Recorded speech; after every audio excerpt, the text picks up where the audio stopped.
देखिए, ये फतेहगढ़ साहब में खड़े हैं। कस्बा कौन सा है? साधुगढ़ यहाँ है। तो फतेहगढ़ साधुगढ़ में यहाँ खड़े हैं हम लोग। तो यहाँ पर पड़ाव करेंगे। तो यहाँ पर सभी यूनियन, जैसे हमारे सब किसान मोर्चा के जो हमारे आगे फनेडी साहब भी आए हैं, लौंगोवाल साहब हैं, राय साहब हमारे यूनियन के सीनियर लीडर्स हैं। तो उन्होंने जायजा लिया जो एसकेएम हमारी जो किसान मजदूर मोर्चा ने बनी हुई है। तो यहाँ पर हम पड़ाव करेंगे, सभी अपनी अपनी जगह पड़ाव करें। तो यहाँ पर स्टे करेंगे। आगे की रणनीति क्या? मीटिंग जो आपने भी मीटिंग की हो, क्या आगे की रणनीति क्या है? देखिए, एक तो मीटिंग भी होनी है, एक तो ये सबका दो बड़े प्लेटफॉर्म है, उनका सब यूनियन का मिलकर निर्णय होगा। तो मीटिंग के बाद जो पूरी देश की 200 यूनियन है उनसे वार्ता करनी पड़ेगी, उनके बाद ही कोई निर्णय कह सकते हैं। तो मीटिंग के बाद ही अगला पड़ाव होगा?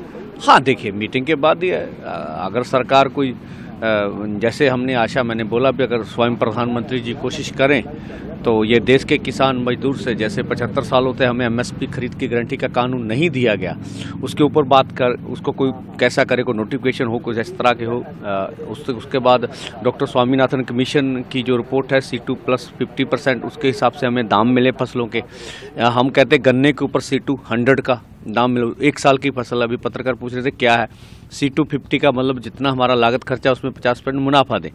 C2 100 मतलब गन्ने की फसल 1 साल की है, उसके 100 बनता। तो ये बातें हैं। किसान मजदूर का कर्ज खत्म करने की सवाल है। लखीमपुर खीरी का इंसाफ, देखिए अभी 1 महीना रह गया। मोदी जी चाहे तो किसान मजदूर का दिल जीत सकते हैं। अगर उन्हें मंत्रिमंडल से निकाला जाए तो लोगों के हृदय ठंडे हो जाएंगे कि ये 120B के दोषी हैं, तो उन्होंने मंत्रिमंडल में क्यों रखा है। जैसे सभी अब चंडीगढ़ और दिल्ली में इतने बड़े केस डाले गए, उनको वापस लेने का सवाल है। बिजली संशोधन बिल का सवाल है। पॉल्यूशन एक्ट से खेती को बाहर निकालने का सवाल है। तो किसान, और हमने तो मजदूरों की मांगे भी, नरेगा भी इसमें शामिल किया भी, 200 दिन नरेगा दी जाए, उसकी दिहाड़ी जो है 700 रुपया हो, और जो फसली बीमा योजना सरकार अपने दम पर करे, ठीक है। जो 60 साल का किसान खेत मजदूर है उसको 10,000 प्रति माह रुपए मिलने चाहिए। विश्व व्यापार संस्था से खेती को बाहर निकालना चाहिए। तो इस तरह की हमारी टोटल मांग, उसके ऊपर देखते क्या निर्णय होता है।